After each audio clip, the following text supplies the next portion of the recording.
Hai Sobat Cooking, ketemu lagi nih di Dapur Iza. Kali ini aku mau bikin gorengan yang creamy dan lumer banget di mulut. Ini adalah risol mayo.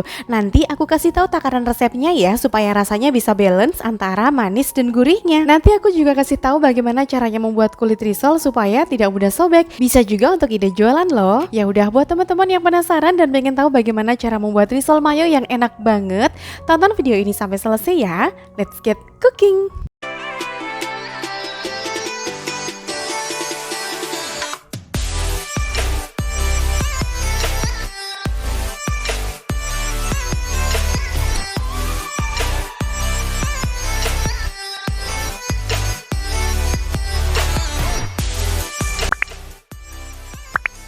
Untuk bahan-bahannya di sini aku pakai 240 gram tepung terigu protein sedang atau serbaguna, kemudian ada kurang lebih 600 ml air bersih, aku tambahkan juga 2 butir telur ayam dan ada 2 sendok makan minyak goreng serta 1 sendok teh garam halus. Untuk isiannya aku pakai 400 gram mayonnaise, ini yang plain ya. Kemudian aku tambahkan 50 gram kental manis supaya rasanya balance. Juga ada telur ayam yang sudah aku rebus dan aku tambahkan juga dengan sosis sapi. Untuk bahan balurannya siapkan juga tepung panir atau boleh juga pakai tepung panko atau tepung roti ya. Untuk detail resepnya teman-teman silahkan bisa screenshot video ini atau nanti bisa juga cek di kolom deskripsi bawah video. Cara membuatnya, kita siapkan wadah untuk mengaduk adonan, lalu kita tuang 400 gram tepung terigu serbagunanya, lalu kita tambahkan juga dengan 1 sendok teh garam halus. Kedua bahan ini kita aduk dulu dengan whisker sampai tercampur rata. Kalau sudah tercampur rata, lalu kita akan tambahkan kurang lebih 600 ml air bersih. Untuk takaran airnya ini, teman-teman bisa sesuaikan, bisa dikurangi ataupun bisa dilebihkan, karena beda merek tepung terigu kadang juga beda hasilnya ya. Kunci membuat adonan ini supaya nanti dadar kulitnya bisa berhasil adalah jangan terlalu kental tapi juga jangan terlalu encer. Oleh karena itu takaran air di sini penting banget teman-teman perhatikan. Menuang airnya bisa kita masukkan secara bertahap ya supaya nanti tidak keenceran, karena kalau keenceran nanti kulit risolnya bisa mudah sobek. Kalau terlalu tebal juga rasanya jadi kurang nikmat. Kalau adonan ini sudah tercampur dengan baik, lalu kita bisa masukkan 2 butir telur ayam. Nah, penambahan telur ayam di sini penting banget ya teman-teman, selain untuk menambah cita rasa, juga menjadikan kulit risol tidak mudah sobek. Pastikan telur ayamnya tercampur dengan baik ke dalam adonan ya. Jika semua bahan sudah tercampur dengan baik, lalu kita akan tambahkan 2 sendok makan minyak goreng. Fungsi dari penambahan minyak goreng ini adalah supaya nanti ketika adonan ini kita dadar di atas teflon tidak mudah lengket dengan teflonnya.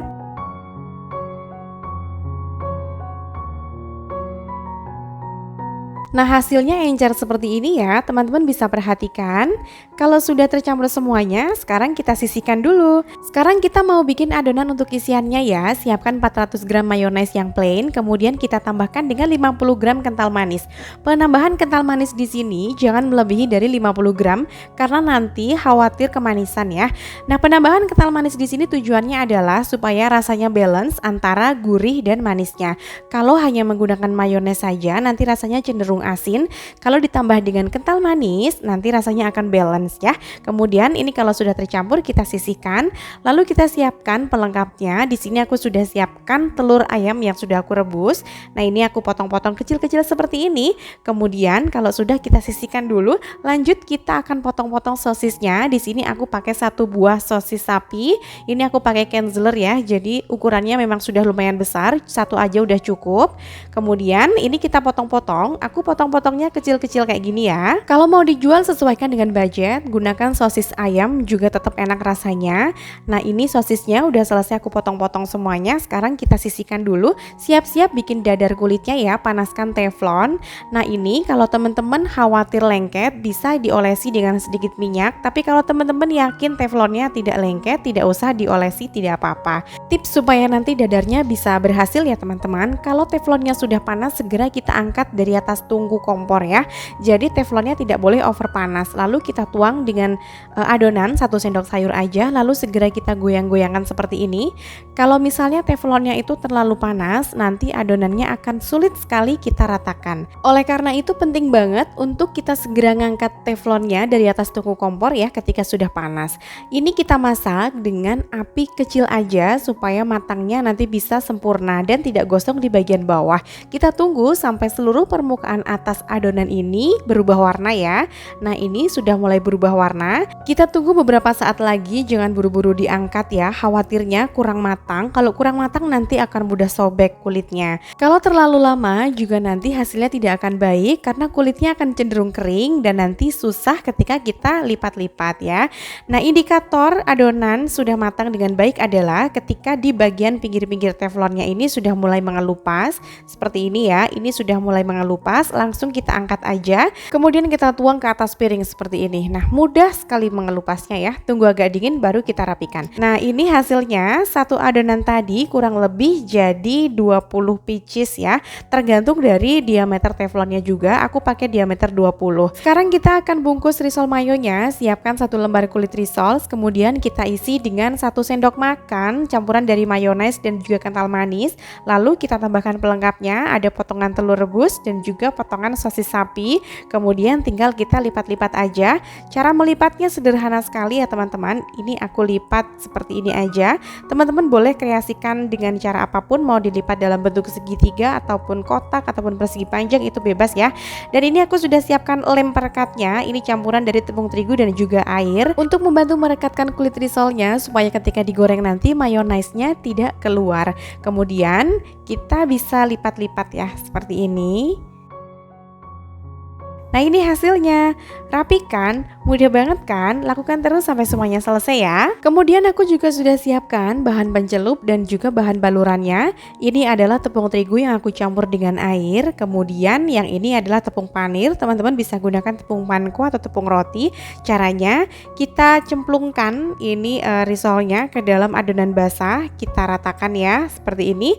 Kemudian kita akan baluri dengan tepung panirnya. Teman-teman juga bisa gunakan putih telur ya, atau telur utuh kita kocok, gak apa-apa buat pengganti tepungnya.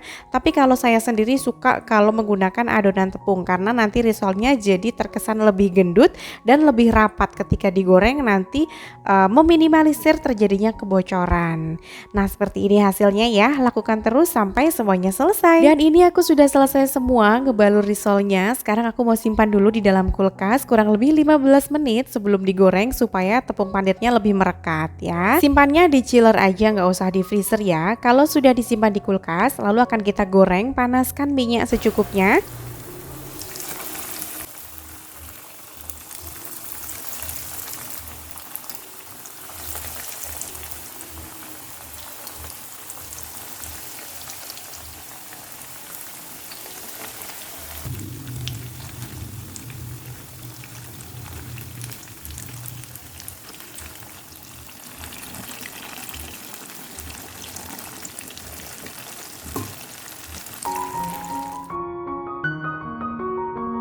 Kalau sudah golden brown, segera kita angkat supaya tidak gosong ya. Tiriskan dulu supaya minyaknya tuntas. Nanti ini bisa ditiriskan dengan cara diberdirikan dan diberi alas tisu ya, karena ini cukup menyerap minyak. Seperti ini hasilnya. Dan ini aku sudah berdirikan ya dengan alas tisu di bawahnya supaya minyaknya bisa lebih tuntas. Seperti ini hasilnya ya. Gimana, tertarik untuk membuatnya atau tidak teman-teman? Mudah sekali kan? Sekarang aku mau icipin dulu kira-kira seperti apa ya rasanya. Ini teman-teman bisa perhatikan isinya full banget, lumer. Campuran dari mayones, telur dan juga sosisnya berpadu menjadi satu. Dalam gigitan ini rasanya lumer dan creamy banget. Oke, sekian dulu masa kali ini ya. Buat teman-teman semuanya, selamat mencoba di rumah. Yang mau jualan, aku doain semoga laris manis dan sukses selalu. Buat teman-teman semuanya yang belum subscribe channel YouTube Dapur Iza, jangan lupa tekan tombol subscribe-nya, juga loncengnya, dan share ke sosial media teman-teman semuanya supaya bermanfaat. Follow juga Instagram dan Facebook Resep Dapur Iza. See you, bye-bye.